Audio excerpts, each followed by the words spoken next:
જય માતાજી મિત્રો, કેમ છો? મજામાં? તબિયત પાણી સારા? કેવી પડે ગરમી તમારે ત્યાં ગામડામાં, દેશમાં ને અહીંયા ને ત્યાં ને મુંબઈમાં તડકો કેવો પડે?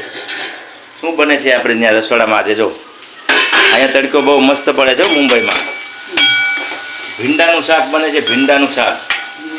આપણે ભીંડાનું શાક બને છે અને આજે કંઈક નવી આઈટમમાં શું છે, કંઈક બનાવવાનું છે કે નહીં? પાવભાજી. ઓહો, તમારે આરતી ગયા છે ને એટલે પછી કંઈક બને નહીં આઈટમ કંઈ. તો હવે આજે પાઉંભાજીનું છે તો હવે મારા માટે ભીંડા, કેમ કે પાઉંભાજી મને કંઈ ભાવે નહીં, એટલે ભીંડાનું શાક મને બહુ ભાવે. એટલે ભીંડા સ્પેશિયલ આપણા માટે ભીંડા, કેમ કે ભીંડાનું શાક આપણે બહુ ભાવે, પહેલાંથી જ ભીંડાનું શાક ભાવે. હા, અને મારા માટે ભીંડાનું શાક બનાવે એટલે મને મસ્ત લાગે ભીંડાનું શાક. એમાં બધા ટમેટા નાખેલા હોય અને એકદમ ફર્સ્ટ ક્લાસ ભીંડાનું હોય તો આપણે ભીંડા ભાવે હો. તો આપણા માટે સ્પેશિયલ ભીંડાનું બની રહ્યું છે અને પાઉંભાજીનું બધું વાતાવરણ ચાલુ છે. અહીંયા ટમેટા ને બધું આવી ગયું છે, પાઉં આવી ગયા છે, પાઉં પણ નીચેથી લઈ આવ્યો હમણાં. અને બિસ્કિટના પાકીટ, આ ગુડ્ડે છે ને આ વિટામારીનું પાકીટ ને આ શું છે, નાસ્તામાં કામ લાગે. પછી મરચાં છે, શિમલા મરચાં. પાવ કિલોમાં ખાલી 2 જ આવ્યા હો શિમલા મરચાં. આમાં રેડીમેડ ભજીયા પણ લાવ્યો તારા માટે, કેમ કે આમાં આપણા ઘરમાં કેવું છે, 2 જણા પાવભાજી ખાય. એમાં દીપેશભાઈ ને મેહુલ છે એ પાવભાજી ખાય, હું ખાઉં નહીં. તો મારા માટે ભીંડાનું શાક ને આને પણ પાવભાજી ભાવતી નથી, એના માટે બટાટા ભજીયા લાવ્યો. નીચેથી બટાટા ભજી. તો ભીંડા અને ટમેટાનું શાક જો કેટલું મસ્ત દેખાય છે, મસ્ત લાગે છે. આ પાવભાજીનો મસાલો તૈયાર થતો લાગે કા? આ પાવભાજીનો હવે આમાં 2 જણા ખાય ને 2 જણા ન ખાય ને આરતી હોય તો આરતી ખાય કા પાવભાજી. અમારા ઘરમાં એવું છે, કેમ કે મને પાવભાજી ન ભાવે એટલી બધી. અને એમાં શું બનાવ્યું તે? પાવભાજીની ભાજી બાફી. એમાં શું નાખ્યું છે તે? ઓકે, ફ્લાવર, વટાણા અને બટેટાની ભાજી નાખી છે, એ બધું બાફી નાખ્યું છે. મારા માટે શાક તૈયાર થાય છે. આના માટે ભજીયા પણ લાવ્યો છે, બટેટા ભજીયા.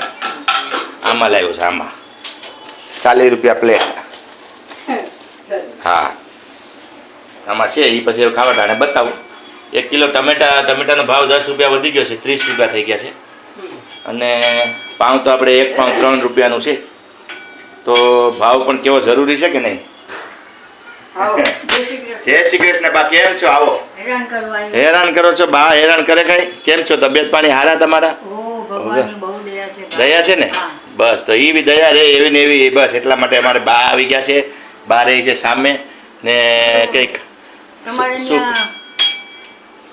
શું કામ છે બોલો?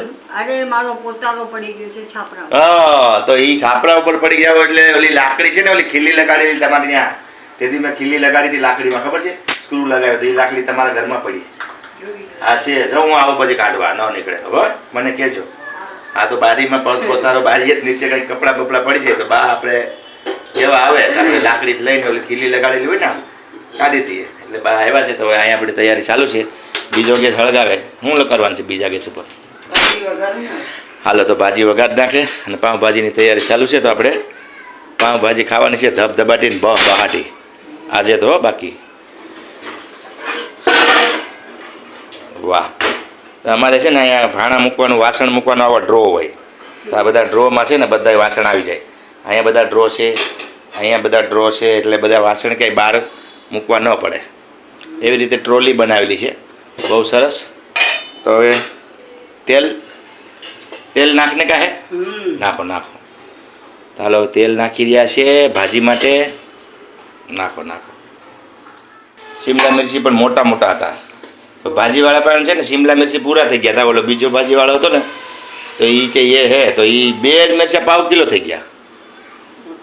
મોટા છે એટલે તો વાંધો નહીં. મિરચા પણ આવી ગયા છે, શિમલા મિરચી કહેવાય આને. આમ પાવભાજીને નાખવાનું છે ને. હા, ચાલો વાંધો નહીં. તેલ ગરમ થઈ ગયું છે તો હવે એમાં લસણ,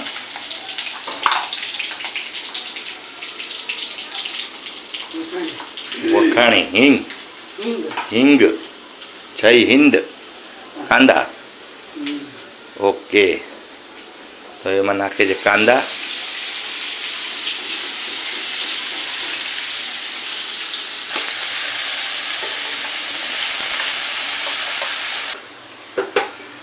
કાંદા લાલ થઈ જાય ત્યાં સુધી આપણે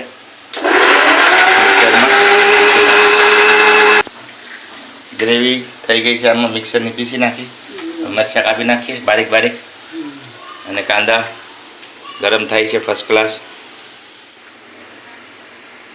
મરચાં કપાઈ રહ્યા છે અને અહીંયા કાંદા પાકી રહ્યા છે.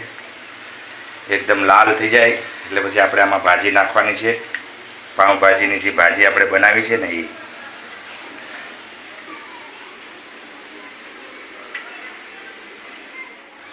મરચાં આમાં નાખી દીધા.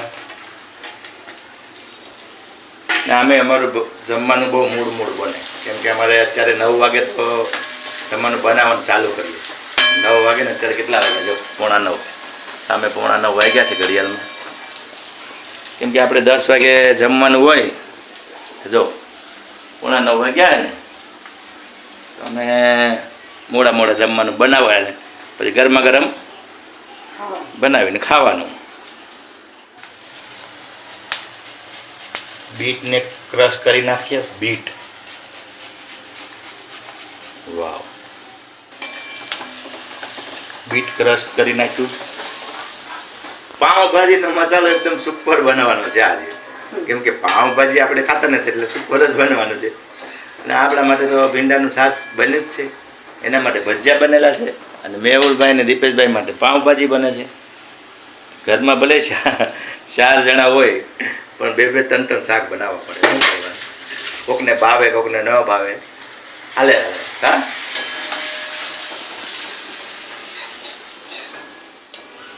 હવે આપણે આગળનો પ્રોસીજર, ભાજી જે બાફેલી છે એને ક્રશ કરવાની જ ને.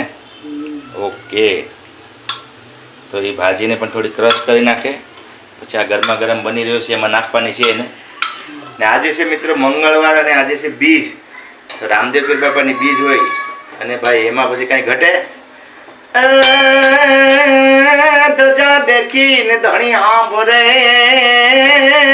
જરે, આ ધજા દેખી ધણી હાંભરે, અને દેવળ દેખી દખ જાય, પણ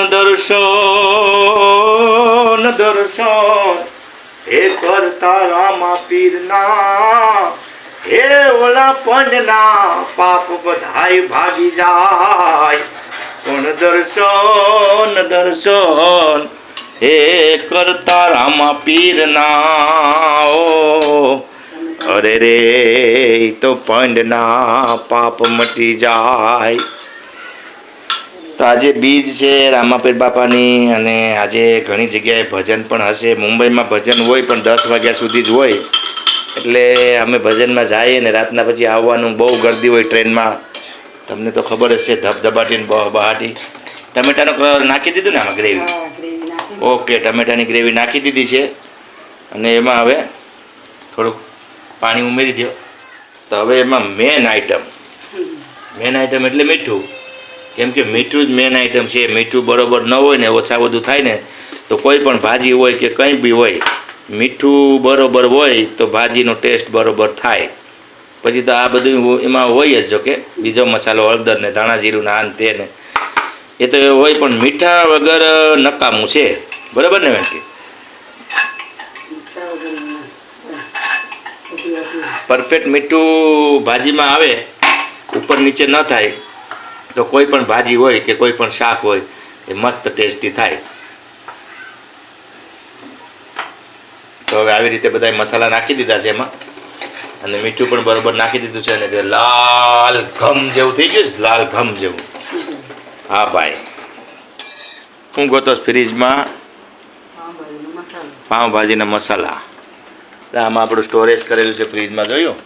હા, આમાં તો આઈસ્ક્રીમના કોન છે, ના વટાણા છે, ને ઘણું બધું. ધવાડા તો જો નીકળે છે, આવ બરફમાંથી નીકળે ને, બરફમાં છે ને આ બધી વસ્તુ રાખેલી છે. અમારે આ વટાણાને બધું સ્ટોર કરીને રાખવું પડે, એટલું બધી સ્ટોર કરીને રાખીએ તો પછી હું 2-4 મહિના હાલ્યા કરે. રાઈટ? ચલો, હવે એમાં શું કરો તમે? પાઉંભાજીનો મસાલો કયો છે? એવરેસ્ટનો. ઓકે, એવરેસ્ટનો પાઉંભાજીનો મસાલો આપણે નાખીએ. એવરેસ્ટ છે, એવરેસ્ટ. તો એવરેસ્ટનો મસાલો પાઉંભાજીનું નાખે છે. તો બધી તૈયારી થઈ ગઈ છે અને બસ ભાજી પણ નાખવાની તૈયારી થઈ ગઈ છે. તો હવે એમાં બધો મસાલો રેડી કરી નાખ્યો. તો હવે એમાં નાખવાની છે આ ભાજી જે બાફેલી છે, વટાણા, બટેટા અને ફ્લાવર. ઓકે, તો એ ભાજી એમાં નાખી દીધી છે. હવે ભાજી નાખ્યા પછી એને મિક્સ કરી દેવાની છે. ફર્સ્ટ ક્લાસથી મિક્સ કરી દેવાની છે, એટલે એકદમ મિક્સ થઈ જાય ને એટલે મસ્ત સ્વાદ આવે. બધો મસાલો પણ મિક્સ થઈ જાય બરોબર ગરમા ગરમમાં, અને વટાણા, બટેટા, ફ્લાવર બધું મિક્સ થઈ જાય અને ગ્રેવી બની જાય મસ્ત જ. અને એને પાકવા દઈએ આપણે. બરાબર, ચાલો ફરી આપણે રસોડામાં આવી ગયા છે. તો હવે પાવને ફ્રાય કરે છે, તળે ને પાવને શું કરે? શેકવાના છે પાવને. ઓકે, પાવભાજીના પાવને શેકવાના છે. તો હવે શેકી રહ્યા છે. અમૂલ ઓલું નાખીને મસ્કા ચસ્કા. શું છે અમૂલ? અમૂલ બટર. ઓકે, અમૂલ બટરમાં પાવને છે ને અમૂલ બટર નાખીને પાવ મસ્તથી બનાવી નાખે. ખાધા જેવા લાગે ને, આમ ટેસ્ટી. તો પાવ પણ રેડી થઈ ગયા છે, ભાજી પણ આપણી રેડી થઈ ગઈ છે. તો બધું હવે આપણે લઈને આપણે જમવા બે ગયા હમણાં. હાલો ફરી મળીએ જમવા બે ત્યારે. ઠીક છે? પાવ બધા શેકાઈ ગયા કે? હા, શેકાઈ ગયા. ઘણા બધી પાવ છે. હાલો. ઓકે, આજ રોટલી કંઈ નથી, ખાલી પાવ જ ખાવાના છે ભાઈ. તો હાલો જમવા બધા મિત્રો. હાલો માસ્તર, હાલો પાવભાજી ખાવા.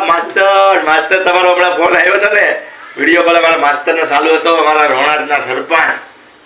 હા, લક્ષ્મણભાઈ રાવલિયા. એ આજે વડોદરા જાય ટ્રેનમાં હતા ને, મને વિડીયો કોલ આવ્યો હતો હમણાં, અને પાવભાજી બનાવી બતાડી. અને માસ્તર તમારા માટે સ્પેશિયલ બનાવી છે. તમારા લક્ષ્મણભાઈ રાવલિયા આવે છે રોણાસથી જમવા માટે ખાસ આપણા ઘરે. તો માસ્તર તમારા માટે ખાસ. તો આ વિડીયોમાં એટલા માટે તમારું નામ પણ લીધું છે કે અમારા માસ્તર આવવાના છે. ભાઈ હાલો, બની ગયું છે રેડી. પાવ બધા બની ગયા છે અને આપણે જમવાની તૈયારી કરીએ. હાલો માસ્તર જમવા. એક પછી એક બધું આવી ગયું છે બહાર. આપણું થાળી ને વાટકા ને ટોપડા ને ટોપડીઓ ને બધું આવી ગયું છે. જમવાની તૈયારી થઈ રહી છે. હાલો બધાય જમવા માટે જમવાની તૈયારી થઈ રહી છે. હાલો ચાલો, ભાજી થઈ ગઈ છે રેડી અને હવે આપી દે છે. પીરસી દો. તો આ પાવ ભાજી અને કાંદા. વાહ, રેડી. હાલો, મેહુલભાઈની પાવભાજી અને કાંદા તૈયાર થઈ ગઈ છે. એ શું છે? બટર પણ નાખો. ઓકે, તો બટરનું ડબલું ભર્યું રાખું. ઓહો, આમાં બટર નાખો. બસ રેડી. હાલો મિત્રો, હવે આપણું ભીંડાનું શાક, इसको बोलते हैं શાક. હવે ભીંડાનું શાક है આપણે लिए. देखा मस्त भींडा का शाक. अपने को भींडा का शाक और पाव खाने का है. तुमने खाधा कोई भींडा शाक है पाव? નૂડલ્સ અને રાઈસ. વાવ, કામ્યાના મમ્મી દઈ ગયા છે સામેથી. નૂડલ્સ અને રાઈસ છે, અને આ ચા પણ છે. આ લોકો સાથે, પાવ લોકો સાથે ખાવાનું. પાવભાજી. ઓહો, તમારા ભજીયા અને ચટણી રેડીમેડ હો ભાઈ. ભજીયા. હાલો ભજીયા ખોલો. મદારી ખોલે ને એવી રીતે ખોલો. શું નીકળે એમાંથી? ભજીયા કહેવાય યાર, ભજીયા. કાંદા ભજી પણ નાખ્યા છે, બટાટા ભજી પણ છે, મરચા. ઓકે, ચટણી ને મરચાં. જો અમારા દીપેશભાઈનું લેપટોપ ત્યાં પડ્યું છે, એની ઓફિસ ચાલુ છે. દીપેશભાઈ ગયા છે બહાર, હજી આવ્યા નથી. જમવાનું બધું રેડી થઈ ગયું છે. હાલો મિત્રો આપણે જમી લઈએ. આપણી પાસે શાક છે ભીંડાનું, આપણી પાસે પાઉં પણ છે. તો આજે રોટલી કંઈ નથી, પાઉં ને યારે શાક ખાવાનું છે. તો હાલો, શાક ને યારે પાઉં. ખાધું કોઈથી નથી ખાધું? હાલો ખાઈએ, આપણે મજા આવીએ. તો આપણે હવે ખાઈ લઈએ મસ્તથી બધાય. હાલો જમવા. આજે મસ્તથી મંગળવાર અને બીજ છે રામાપીર બાપાની, અને વાગી ગયા છે 10 ને આપણે જમવા બેસી ગયા છે. અને મેહુલભાઈ પાવભાજી ખાય છે, અને મારા ઘરવાળા બટાટા ભાજી ખાય છે. પાવભાજી અને પાવની હારે બટેટા ભાજી અને ભીંડા બટેટાનું શાક. ખાલી એકલા ભીંડા છે બટેટાના. અને હવે દીપેશભાઈ પાવભાજી ખાશે આવીને. ચાલો આવજો, bye, good night, see you. ફરી મળશું નવા વિડીયોમાં. જય માતાજી બધા મિત્રોને, જય માતાજી.